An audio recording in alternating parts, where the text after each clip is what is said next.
Hi friends, இன்னைக்கு நம்ம வீடியோல கொண்டக்கல்லையும் பாஸ்தாவும் வச்சு 15 நிமிஷத்துல ஒரு சூப்பர் யம்மியான டிஷ் எப்படி பண்றதுன்னு பார்க்கலாமா?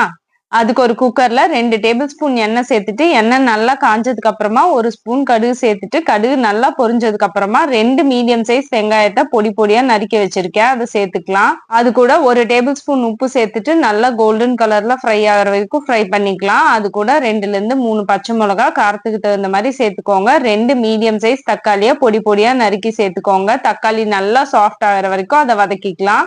தக்காளி நல்லா சாஃப்ட் ஆனதுக்கு அப்புறமா 1/2 டேபிள் ஸ்பூன் மஞ்சள் தூள், 1 டேபிள் ஸ்பூன் மிளகாத்தூள், 1 tablespoon Maggi masala, 1 tablespoon garam masala எல்லாத்தையும் போட்டு எண்ணெயிலேயே நல்லா பச்சை வாசம் போற வரைக்கும் அதை வதக்கிக்கலாம். ஒரு 3 நிமிஷம் அதை எண்ணெயில நல்லா வதக்குனதுக்கு அப்புறமா 1/2 டேபிள் ஸ்பூன் இஞ்சி பூண்டு பேஸ்ட் சேர்த்துட்டு அதோட பச்சை வாசம் போற வரைக்கும் ஒரு 2 நிமிஷம் வதக்கிக்கலாம். இப்ப அது கூட 1 கப் கொண்டக்கடலை சேர்த்துக்கலாம். நான் ஏற்கனவே இதை 6 மணி நேரம் ஊற வச்சிருக்கேன். நல்லா மசாலா எல்லாம் கலந்ததுக்கு அப்புறமா அது கூட 1 கப் பாஸ்தா சேர்த்துக்கலாம்.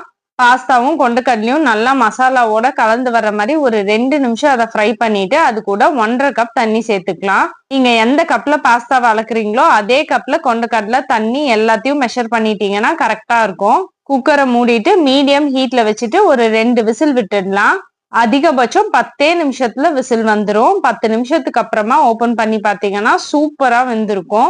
ஆஸ் யூஷுவல் ஃபைனல் டச்சா பொடி பொடியா நறுக்கின கொத்தமல்லி இலைகளை சேர்த்து நல்லா கலந்து விட்டுட்டு இறக்குனீங்கன்னா சூப்பர் யம்மியா 15 மினிட்ஸ்ல குக்கர்ல ஒரு கொண்டக்கடலை வீட் பாஸ்தா ஹெல்தியான ஆப்ஷனா ரெடி ஆயிடும். சம்மர் லீவ்ல இருக்கிற குட்டீஸ்க்கு இந்த கொண்டக்கடலை வீட் பாஸ்தா கண்டிப்பா ஒரு ஹெல்த்தியர் ஆப்ஷனா இருக்கும். இன்னைக்கே ட்ரை பண்ணுங்க. பாய்.